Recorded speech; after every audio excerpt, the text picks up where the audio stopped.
Congratulations, your offer was accepted by the seller. Now, what's the next step?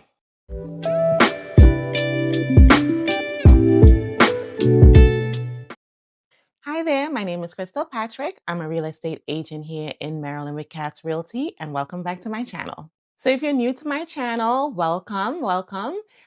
We have been on a home buying series where every week I come to you and I give you step-by-step guide on how you can get those keys in your hands here in Maryland. Just to recap before we move forward, last week we spoke about knowing the difference between your wants and your needs and focusing on the things that really matter to you. So let's say, for example, you've decided exactly what you need in your home, and you've also decided the things that you would like to have as well. It's not necessarily a need, but it's things that you want to have. You've reached out to your realtor, you've told your realtor everything that you want, and now it's time to do the fun part, literally the fun part. Go look at houses. Look at all the houses that as much as you want to look at.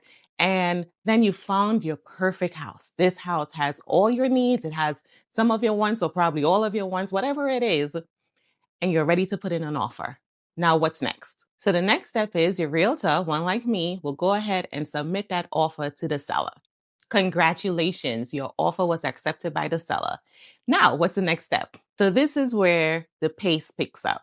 Okay. So before we go into like the next steps on everything, let's first determine what does it mean when your offer was accepted.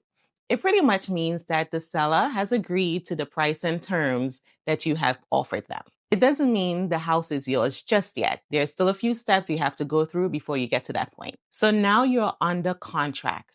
This is the period where you and the seller have agreed to complete all the necessary steps required to close this sale. Some of these steps include getting the house inspected, the lender getting the house appraised to see the value of the house, and you ensuring that your loan is approved by the lender. So think of being under contract like a promise between you and the seller.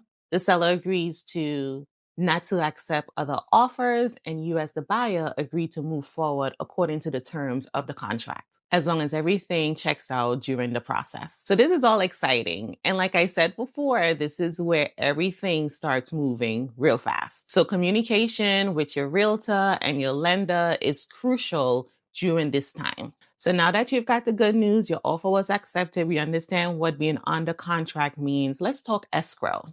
So escrow sounds very fancy, but it's pretty simple. Escrow is that safe middle ground. It's like a third party. That third party holds your money, any documentations between you and the seller. So think of it as we're putting all the information into this safe middle ground, and that escrow account is holding it until you go to closing. So for example, when you're under contract, you are required to put earnest money deposit down.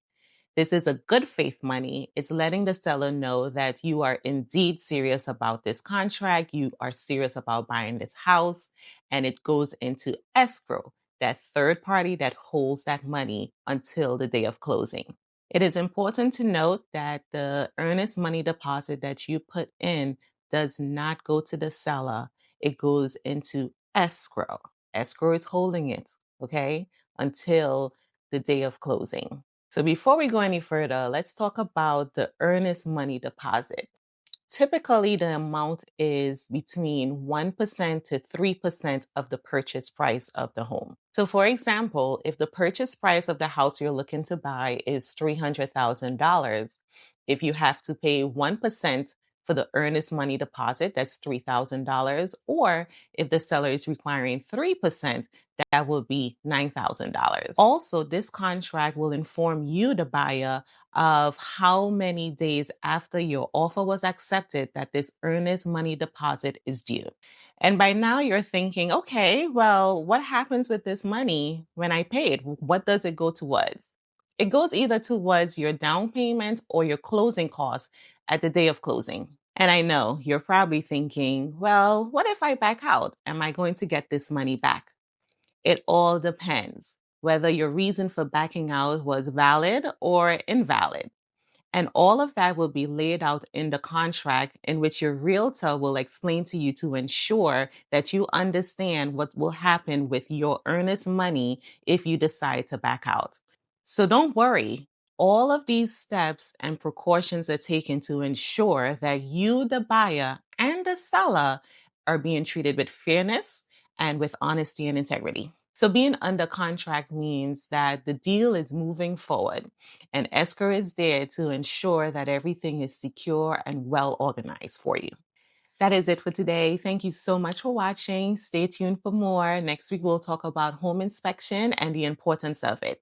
So if you found this video helpful, don't forget to like, subscribe, and share with anyone you know that will benefit from this content. Stay tuned for more and see you again soon. Bye.